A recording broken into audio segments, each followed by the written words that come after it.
Hello student, welcome my channel Shri Academy. Today we will discuss question number 2 with exercise 13.1, and in this question we have a mixture of a paint is prepared by mixing 1 part of red pigments with 8 part of base. मतलब आपको ये बताया कि जब हम paint कर रहे हैं लाइक हमने ऐसा पेंट किया तो पेंट के लिए हमने मिक्सचर बनाया और जो मिक्सचर बना रहे हैं उसमें बेस के 8 पार्ट है ओके और जो ये तो है बेस और ये है एक जो 1 पार्ट है वो है रेड पिगमेंट का। क्लियर हो गया ना। जब हम मिक्सचर बनाते हैं बेस किसको कंसीडर करते हैं, बेस यहाँ पर कंसीडर कर रहा है वाटर को, मतलब 8 पार्ट तो वाटर का है और 1 पार्ट किसका है, रेड पिगमेंट का है। ठीक है, in the following table find the part of base that need to be added. तो ये करने के लिए आपको सबसे पहले बताना पड़ेगा इस टेबल को देखकर या फिर ये जो हमारे पास इंफॉर्मेशन गिवन है उसे देखकर ही बताना पड़ेगा कि क्या ये डायरेक्ट प्रपोर्शन है, अगर है तो क्यों है। तो देखो यहाँ पर ये होगा कि यहाँ हमने वाटर का कितना पार्ट लिया, 8 लिया। तो जब वाटर के 8 पार्ट ले रहे हैं तो हमें कितने पिगमेंट की जरूरत पड़ रही है, 1 की। तो जैसे जैसे हमने इसको बढ़ाया, डायरेक्ट प्रोपोर्शन क्या होता है, इसको बढ़ाना है हमें, ये देखो इंक्रीज हो रहा है। जैसे जैसे हम इसको इंक्रीज करें तो इट विल ऑल्सो इंक्रीज। अगर इंक्रीज हो रहा है और साथ में इनका रेशो भी इक्वल है तो that time it's a direct proportion. ये बहुत ज़रूरी है क्योंकि आपके एग्जाम में ऐसा तो नहीं होगा कि ये ऑलरेडी आपको गिवन होगा कि डायरेक्ट है या नहीं है। ये आपको कंसीडर क्वेश्चन देखकर क्लियर करना पड़ेगा कि डायरेक्ट क्यों है। तो देखो अगर 1 क्वांटिटी अगर इंक्रीज हो रही है then relative quantity also will be change. ठीक है, चेंज मीन्स इंक्रीज होगी, और अगर 1 डिक्रीज हो रही है तो दूसरी भी डिक्रीज होगी। तो वो कौन सा प्रोपोर्शन होगा, इनवर्स होगा। ठीक है, अब यहाँ पर ये है, इसको मैं x मान लेती हूँ और इसको y मान लेते हैं। अब हमें किसकी फाइंड आउट करनी है, ये फाइंड आउट, तो y1 y2 y3 and y4। अब अगर ये आ जाता है किसके अंदर, अगर ये आ जाता है 1 नंबर में या फिर 1 नंबर के क्वेश्चन में या फिर फिल इन द ब्लैंक में, तो आप डायरेक्ट कर सकते हो। देखो इनका रेशियो कितना आ रहा है, 1/8। तो ये जो हम फाइंड आउट करेंगे वो भी कैसे क्या आना चाहिए, 1/8 आना चाहिए। तो कितना हो जाएगा, 8 से यहाँ मल्टीप्लाई करते जाएंगे। ठीक है, ये तो हो गया वर्बली।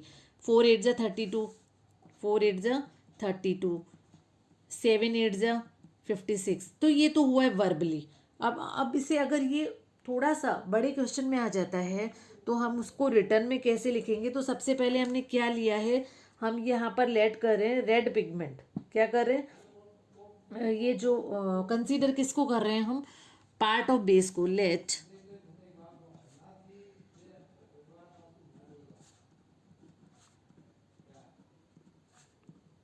y1, अगर मैं इसको निकाल रही हूँ, ठीक है, तो y1 है। तो अगर y1 है और अब हमें ये बताना है कि डायरेक्ट प्रोपोर्शन है या नहीं, तो हम क्या करेंगे, एज, या तो ऐसा भी बोल सकते हो, more base increase the required number of red pigment will also increase.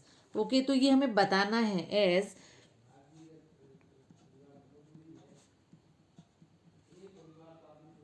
Base increase then red pigment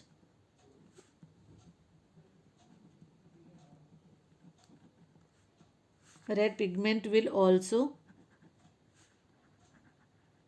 increased.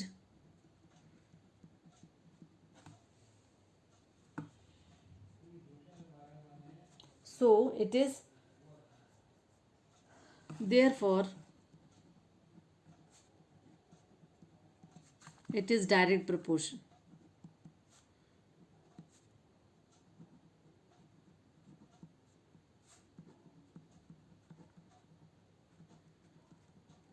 Clear. अब जब ये डायरेक्ट प्रोपोर्शन है दैट मीन्स ये क्या होंगे, इक्वल होंगे। तो यहाँ पर 1/8 is equal to 4/y1।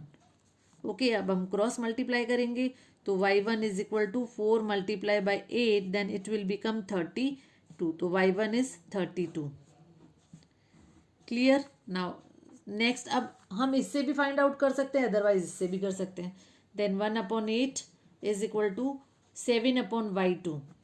Again cross multiply, then y2 is equal to 8 multiplied by 7, then it will become 56. Clear?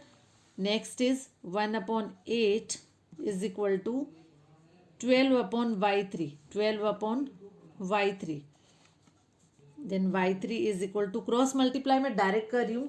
y3 multiply by 1 is y3. 12 multiply by 8, then it will become 96. Okay. Now next one is 1 upon 8 is equal to 20 upon y4. Then y4 is equal to 20 multiplied by 8, then 160. कितना हो गया? 160. So it was the question number 2. Now let's move on next question. Thank you.